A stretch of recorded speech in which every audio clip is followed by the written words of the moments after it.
Hello class 7, welcome back. I am here with biology.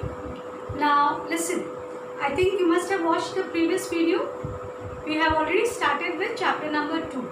In the previous video you must have watched that we have introduced about what is classification and what is the need of classification.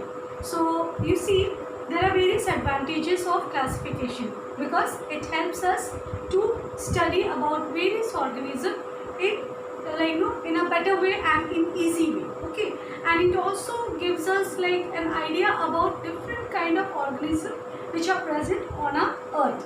Right now you must have also studied or seen that the classification was first studied by the father of biology, Aristotle, and he classified all the living organism present on the earth into two kingdoms, that is plant and animal kingdom. But later on it was seen that there was some disparity, some organism which were placed in plant kingdom, but they also showed some animal characteristics. So and it happened vice versa, okay, and that is why this particular classification was disapproved. Later on, there was another famous scientist, R.H. Whittaker.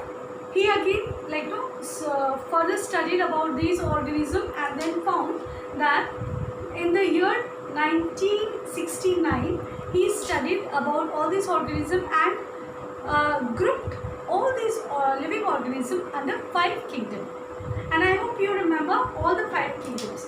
The first kingdom we have learned about Monera, okay, where it is unicellular organism and it does not have true nucleus. That means the nucleus does not have nuclear membrane. That's why it is said they don't have true nucleus. Then come to Protista. Protista again unicellular organism, but it had true nucleus. Okay. Then fungi.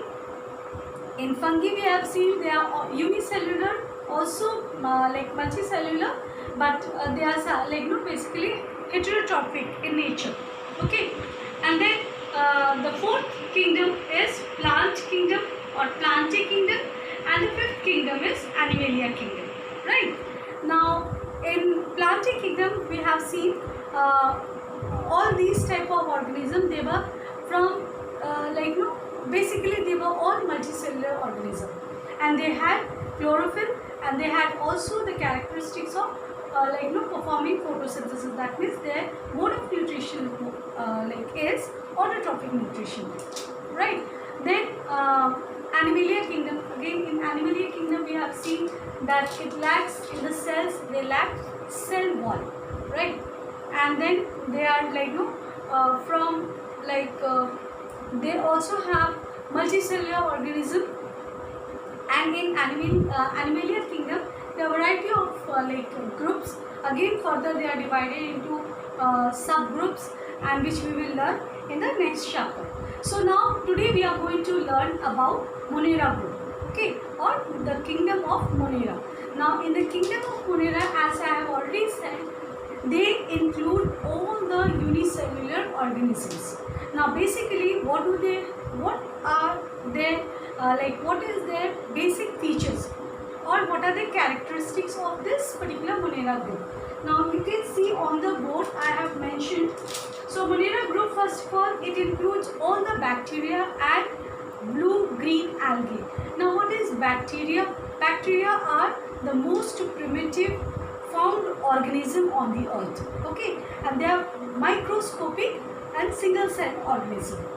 And blue-green algae, you must have seen some places where it gets this blue-green algae, basically they are grown in the moist places, where you will find an old building. Generally you will get to see in the old buildings, or the very old plants which are continuously getting wet or having moisture on them.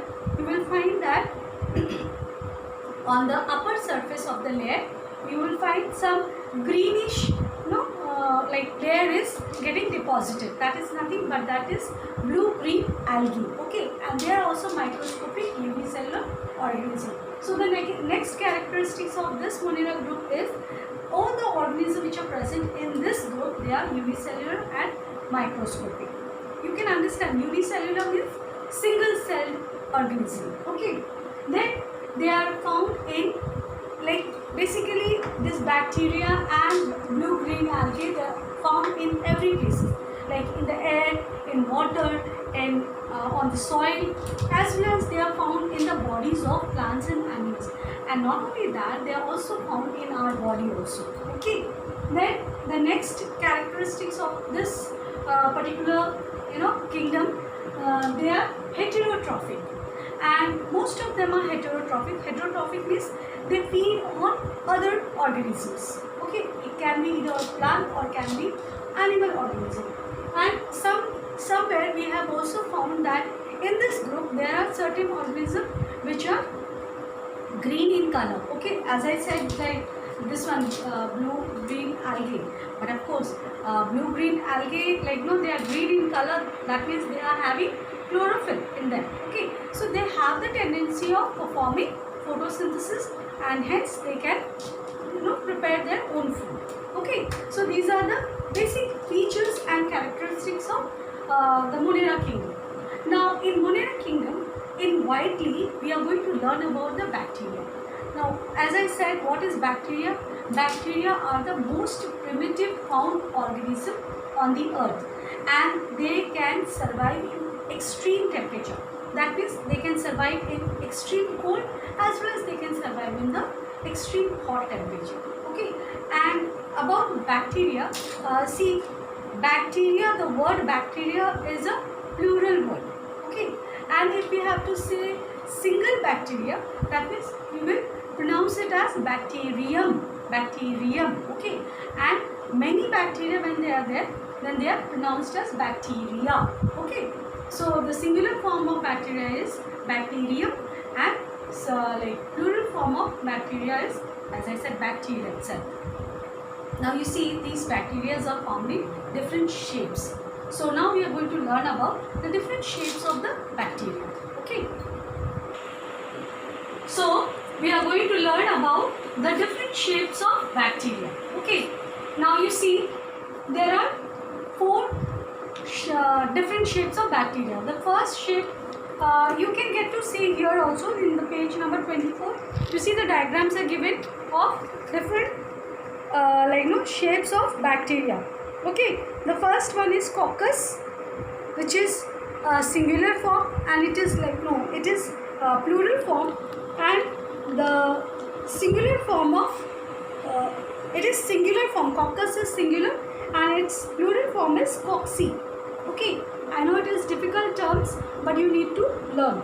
So coccus is singular form and cocci is a plural form. Okay, and you can see this is spherical in shape, and the good example or the very common example of cocci or coccus type of bacteria, that is Streptococcus pneumoniae. Okay, the pneumonia which is caused by like in our body, it is due to this kind of bacteria. Okay, so pneumonia's bacteria is this. Then we have, next one is bacillus.